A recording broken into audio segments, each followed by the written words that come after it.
शिवसेना उद्धव बाळासाहेब ठाकरे पक्षाच्या वतीने बदलापूर येथील घटनेचा तीव्र निषेध करण्यात आला।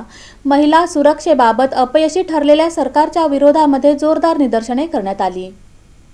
बदलापूर येथे एका प्रशालेत चिमुकलीवर झालेल्या अत्याचाराच्या घटनेनंतर त्याचे पडसाद संपूर्ण महाराष्ट्रात उमटले। सोलापुरात बुधवारी उद्धव बाळासाहेब ठाकरे शिवसेनेच्या वतीने जोरदार निदर्शने करण्यात आली। घटनेतील आरोपींवर फास्ट ट्रॅक कोर्टाद्वारे खटला चालवून त्याला फाशी शिक्षा द्या अशी मागणी करण्यात आली। गेले 2 दिवस ठाणे जिल्ह्यातील जो निंदनीय प्रकार घडलेला आहे, या प्रकाराच्या निषेधार्थ शिवसेना उद्धव बाळासाहेब ठाकरे पक्षाच्या वतीने आम्ही निदर्शनं शिवसैनिक आम्ही करीत आहोत।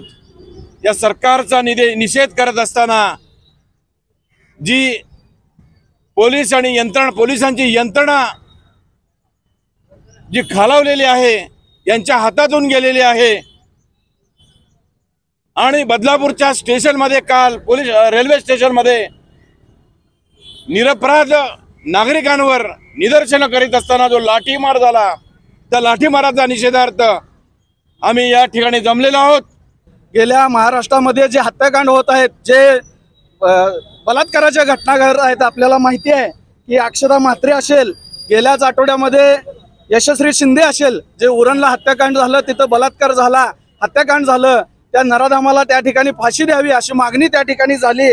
आणि नुकतंच कोलकातामध्ये सुद्धा जे डॉक्टर निपुण सक्सेना आहे, तिचं सुद्धा त्या ठिकाणी बलात्काराने हत्या झालेली आहे। आपल्याला माहिती आहे की केंद्रात आणि राज्यात जवळच भाजप आणि या मिंदे गटाचं सरकार या ठिकाणी आलेलं आहे। जेव्हापासून हे सरकार आले तेव्हापासून अशा घटना वाढलेल्या आहेत। कायदा सुव्यवस्थेचा बोजबारा वाजलेला आहे, कायदा सुव्यवस्था राहिलेला नाही। जे कोणी आरोपी आहेत त्यांना या ठिकाणी कायद्याची भीती राहिलेली नाही। शिवसेनेचे जिल्हा प्रमुख प्राध्यापक अजय दासरी, शहर मध्य अध्यक्ष दत्तापंत वानकर, प्रताप चव्हाण, युवती सेनेच्या अध्यक्षा पूजा खंदारे, लहू गायकवाड यांच्यासह कार्यकर्ते मोठ्या संख्येने सहभागी झाले होते। यावेळी जोरदार घोषणाबाजी करून निदर्शनं करण्यात आली। करायचं काय? खाली मुठीवर पाय. अमित शहाचं करायचं काय? खाली मुठीवर पाय. देवेंद्र फडणवीस, देवेंद्र फडणवीस, अमित शहा,